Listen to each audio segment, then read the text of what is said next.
이 시간에는 야곱의 11조에 대해서 살펴보겠습니다. 창세기 28장 22절 말씀에 보게 되면 내가 기둥으로 세운 이 돌이 하나님의 전이 될 것이요 하나님께서 내게 주신 모든 것에서 10분의 1을 내가 반드시 하나님께 드리겠나이다 하였더라 라고 기록을 합니다.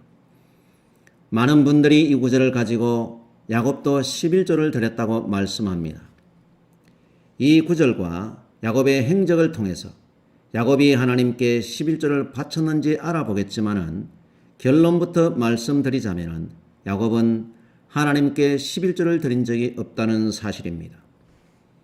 아브라함의 예물을 언급하면서 목사님들이 아브라함도 11조를 드렸고 야곱도 하나님께 11조를 서원하고 11조를 드렸다고 말씀합니다.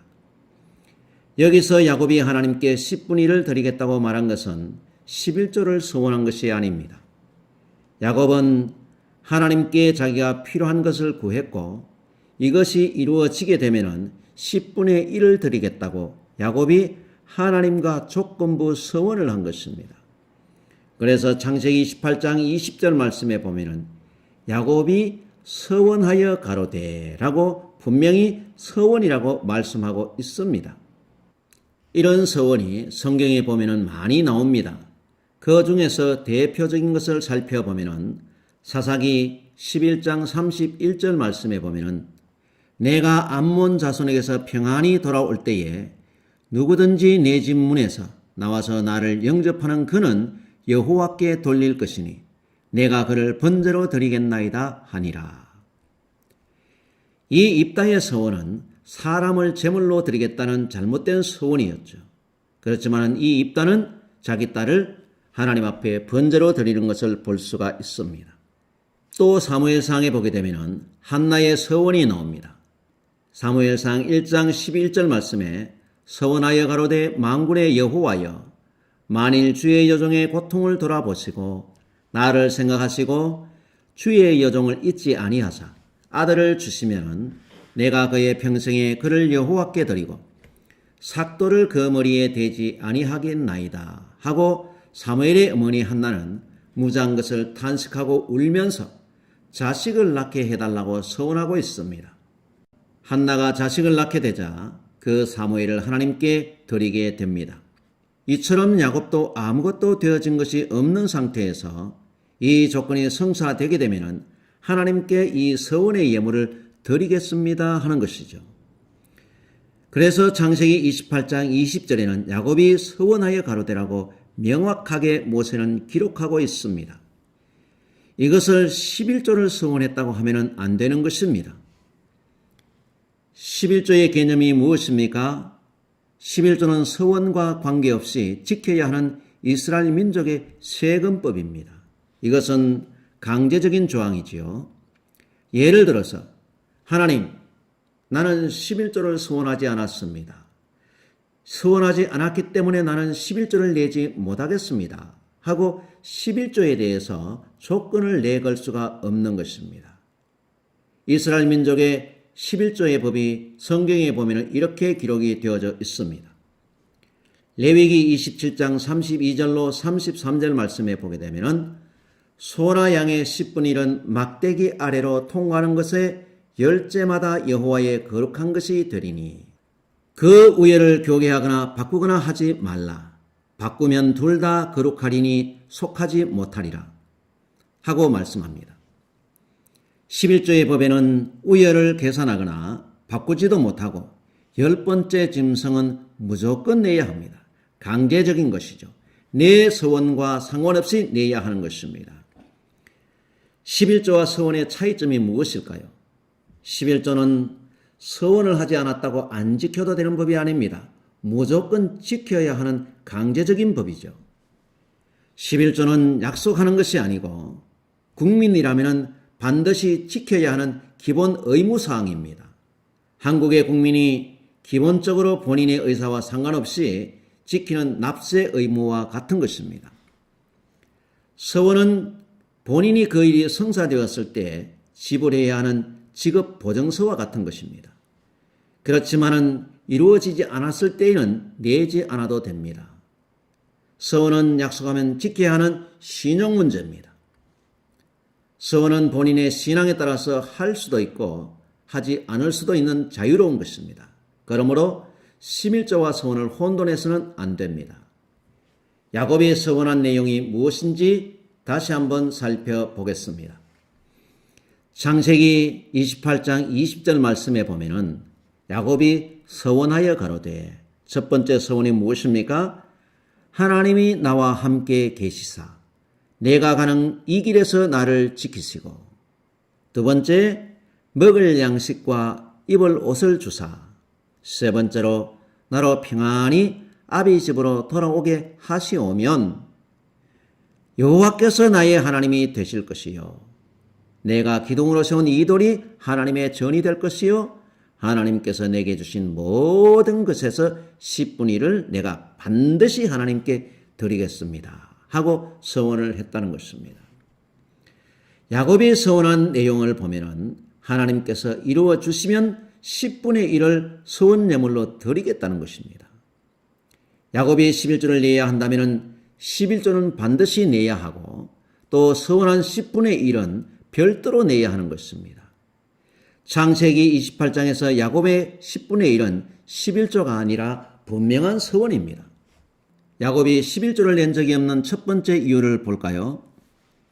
야곱이 밧단아람에서 돌아왔을 때 하나님은 아브라함처럼 아직 야곱에게 가나안 땅에서 발붙일 만큼의 땅도 주지 않았고 야곱은 나그네로 살았습니다.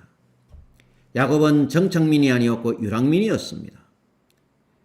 야곱도 아브라함처럼 어느 왕에게 11조라고 하는 세금을 낼 이유가 없었지요. 창세기 47장 9절 말씀에 보면은 야곱이 바로에게 고하되 내 나그네 길의 세월이 130년입니다. 나의 연세가 얼마 못 되는데 우리 조상의 나그네 길의 세월에 미치지는 못하지만은 험악한 세월을 보냈습니다 하고 바로에게 말합니다. 야곱이 나그네 방랑자 생활을 했음을 바로에게 고백하고 있는 장면이죠. 또 자기 조상 아브람과 이삭도 가나안 땅에서 나그네로 살았다고 말을 합니다. 그리고 가나안 땅에서 나그네의 삶이 얼마나 힘들었던지 야곱은 바로에게 말하기를 험악한 세월을 보냈다고 말하고 있지요. 이처럼 야곱은 가나안에서 험난한 유랑민으로 살았지만은 누구에게도 11조를 드린 적은 없습니다. 야곱이 11조를 낸 적이 없는 두 번째 이유는 야곱이 자기가 서원했던 베델에 도착했을 때 서원의 11조를 드렸을까요? 안 드렸습니다. 창세기 28장만을 가지고 말할 것이 아니라 창세기 35장에서 베델에 올라온 야곱의 모든 행적을 살펴봐야 합니다. 창세기 35장 9절 말씀에 보게 되면 야곱이 밧단아람에서 돌아오매 하나님이 다시 야곱에게 나타나사 그에게 복을 주시고 라고 말씀합니다. 야곱이 세겜에서 올라오자 하나님께서는 11조나 서원의 예물을 드리지 않았음에도 불구하고 다시 야곱에게 나타나셔서 복을 주셨다라고 기록을 합니다. 여기서 복은 야곱이 거부가 되는 복이 아님을 보여줍니다. 야곱은 이미 거부가 되어 있었습니다. 이것은 10절로부터 보게 되면 언약에 관한 복이었습니다. 10절 말씀에 그에게 이르되 내 말씀이 야곱이다마는 내 이름을 다시는 야곱이라 부르지 않겠고 이스라엘이 내 이름이 되리라 하시고, 하나님께서는 아브람을 아브라함이라고 바꿔주신 것처럼 야곱의 이름을 이스라엘로 하나님의 언약을 이룰 수 있는 복된 이름으로 바꾸어 주셨습니다. 이것은 아브라함의 언약을 이루고자 하시는 하나님의 뜻이 그 안에 담겨져 있는 것입니다. 또 11절 말씀에 보면은 그에게 이르시되 나는 전능한 하나님이니라. 생육하며 번성하라. 국민과 많은 국민이 내게서 나고 왕들이 내 허리에서 나오리라. 하나님께서는 야곱을 통해서 하나님 나라를 이룰 것을 약속하고 있습니다. 우리가 믿음으로 아브라함의 후손이 되는 것처럼 영적인 야곱, 즉 영적 이스라엘이 되는 축복을 말씀하고 있는 것입니다. 이것이 야곱이 11조 바치고 거부되고 잘 사는 것과 상관이 있습니까? 11조와 부자와는 무관함을 보여줍니다. 12절 말씀에 보게 되면은 내가 아브라함과 이삭에게 준 땅을 내게 주고 내가 내 후손에게도 그 땅을 주리라 하시고, 여기서 보게 되면은 야곱에게 국가가 성립하려면 땅이 있어야 된다는 것입니다. 그런데 야곱에게 가나안 땅을 주고 내 후손에게도 주실 것을 약속하고 있습니다. 야곱은 이 하나님 나라의 약속을 받기 위해서 할아버지 아브라함과 아버지 이삭과 본인이 3대에 걸쳐서 험악한 세월을 보내면서 가나안 땅에서 살았던 것입니다. 야곱은 11조 내고 부자로 살기 위해서 미친 사람이 아닙니다. 아브라함에게 약속했던 언약의 약속을 받기 위해서 일생을 허비했습니다. 형에서는 할아버지 아브라함의 재산과 아버지 이삭이 이룬 거부의 재산을 가지고 있었습니다. 그래서 야곱이 선물을 보냈을 때 에서는 말하기를 내 동생아 내게 있는 것이 족하니 내 소유는 내게 두라 하고 말했지요. 야곱은 아브라함의 언약을 축복으로 받기 위해서 아브라함과 이삭의 풍부한 재산을 포기하고 하나님의 약속을 따라 가나안 땅에 머물렀던 것입니다. 형에게 있는 조상들의 풍부한 재산보다는 야곱은 이 언약을 받기 위해서 삼촌의 집에서 고생을 했고 이 베델로 올라온 것입니다. 야곱은 형을 피해서 도망할 때 받았던 조부 아브라함의 언약을 드디어 축복으로 받게 되었던 것입니다. 별미 사건으로 형의 축복을 빼앗았던 것들이 이루어진 것이죠.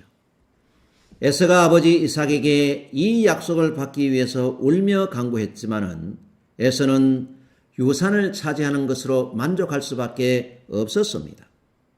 또 13절 말씀에 보게 되면은 하나님이 그와 말씀하시던 곳에서 그를 떠나 올라가시는지라 하고 말씀합니다. 야곱과 언약을 이루신 하나님께서는 야곱과 함께 그곳에 계속 상주하신 것이 아닙니다. 야곱을 떠나 올라가셨다고 말씀하고 있습니다. 야곱이 서원했던 서원 예물을 받으실 하나님께서는 그곳에 계시지 않으셨습니다. 하나님께서 그곳에 계시지 않았다면 야곱은 누구에게 재산의 11조를 드렸습니까? 하나님께 서원한 거룩한 제물이니까 하나님께서 알아서 하시도록 돌바닥에 짐승과 제물을 놔두어야 합니까? 아니면 돌기둥에 묶어 놔야 합니까? 그러면 그 재산은 누가 사용을 합니까? 베델에 멜기세덱이 와서 야곱의 11조를 받아갔습니까? 아니면 그곳에 베델 교회가 있었고 새로운 멜기세덱 목사님이 있어서 그분이 받아갔습니까? 아무것도 없는 허허벌판 바위 덩어리에 야곱이 11조를 드렸다고 하는 것은 목사들의 거짓말 설교임을 알 수 있습니다. 만약 야곱이 베델 바위에 11조를 드렸다고 한다면 바위 덩어리가 하나님이라도 됩니까? 그렇다면 이것은 여호와의 신앙이 아니라 토테미즘 사상입니다. 기독교가 아닙니다. 11조를 받아내기 위해서 야곱을 11조 받아내는 방패막이로 사용하지 말아야 합니다. 14절 말씀에 보면은 야곱이 하나님의 자기와 말씀하시던 곳에 기둥곧 돌기둥을 세우고 그 위에 전제물을 붓고 또 그 위에 기름을 붓고 라고 기록을 합니다. 야곱은 하나님의 언약을 받았던 장소에서 11조를 드리는 것이 아니라 전제물을 부었습니다. 전제가 무엇입니까? 신약의 관제와 같은 말이지요. 출애굽기 29장 40절에서 41절 말씀에 보게 되면 한 어린 양이 고운 밀가루 에바 10분의 1과 찌은 기름 흰의 4분의 1을 더하고 또 전제로 포도주의 흰의 4분의 1을 더할지며 한 어린 양은 저녁 때에 드리되 아침과 일반으로 소제와 전제를 그것과 함께 드려서 향기로운 냄새가 되게 하여 여호와께 화제로 삼으라 하고 기록을 하고 있습니다. 포도주나 기름을 하나님께 부어드려서 향기로운 냄새로 제사를 드리는 것이 전제입니다. 이 제사의 제도는 사도 바울이 잘 사용하고 있지요. 빌립보서 2장 17절 말씀에 보면 만일 너희 믿음의 제물과 봉사 위에 내가 나를 관제로 드릴지라도 나는 기뻐하고 너희 무리와 함께 기뻐하리니 이와 같이 너희도 기뻐하고 나와 함께 기뻐하라 하고 말씀합니다. 바울은 성도들의 믿음의 제물과 봉사 위에 자신을 관제로 포도주나 기름처럼 부어드려도 기뻐하고 기뻐한다고 고백을 하고 있습니다. 또 디모데후서 4장 6절 말씀에 보면은 관제와 같이 벌써 내가 부엄이 되고 나의 떠날 기약이 가까웠도다 하고 말합니다. 바울은 자기 인생도 하나님의 복음을 위해서 모두 쏟아 부었고 이제는 죽음이 임박했음을 말하고 있습니다. 전제와 관제는 이런 의미로 사용되는 것입니다. 야곱은 하나님과 언약한 그곳에서 하나님의 언약이 이루어질 수 있도록 자기 인생을 하나님께 쏟아 부어 드리겠다는 서원의 제사를 드린 것입니다. 제산의 10분의 1을 드리는 서원에서 이제는 자기 자신을 하나님께 드리는 서원 제사로 바뀐 것입니다. 야곱의 11조를 설교하시는 목사님들에게 묻고 싶습니다. 제산을 드리는 것이 큽니까? 자신을 하나님께 드리는 것이 큽니까? 제산이 커 보이십니까? 마태복음 23장 17절로부터 보면은 예수님께서 이렇게 말씀하고 계십니다. 우맹이요 소경들이여 어느 것이 크뇨? 그 금이냐 금을 거룩하게 하는 성전이냐? 너희가 또 이르되 누구든지 제단으로 맹세하면 아무 일 없거니와 그 위에 있는 예물로 맹세하면 지킬지라 하는도다. 소경들이여 어느 것이 크뇨? 그 예물이냐 예물을 거룩하게 하는 제단이냐?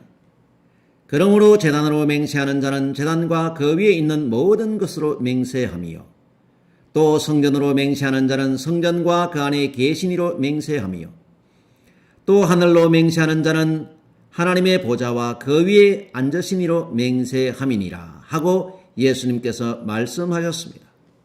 예수님의 이 말씀을 보게 되면 어느 것이 크게 보입니까? 11조가 커 보이십니까? 야곱이 자신을 드린 전제의 제사가 왜 안 보입니까? 일부러 해서 외면하시는 것입니까? 그래도 여전히 야곱이 11조를 드렸다고 11조를 고집하는 목사님들은 우맹이요 소경입니다. 제단보다는 예물에 관심이 있고 성전보다는 금에 관심이 많다는 것입니다. 이들은 하늘에 계신 하나님께 대해서는 관심조차도 없고 오직 교회에 들어오는 돈에만 목적이 있는 것입니다.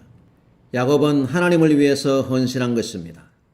야곱은 오늘날 목사님들보다 더 헌신되어 있는 주의 종입니다. 진정한 영적 이스라엘의 레위 자손이라고 말하면서 야곱을 핑계 삼아서 11조를 받는 목사님들은 아브라함과 함께 천국에 앉아있는 야곱으로부터 심판의 증거를 받고 지옥의 저주를 받아서 슬피 울며 이를 가는 날이 올 것입니다. 창세기 35장에서 살펴본 대로 여기서 야곱이 11조를 드렸다는 대목이 있습니까? 아니면 서원 예물이라도 드린 흔적이 있습니까? 야곱이 11조를 바쳤다는 거짓말과 유언비어는 도대체 어디에서 나온 것입니까?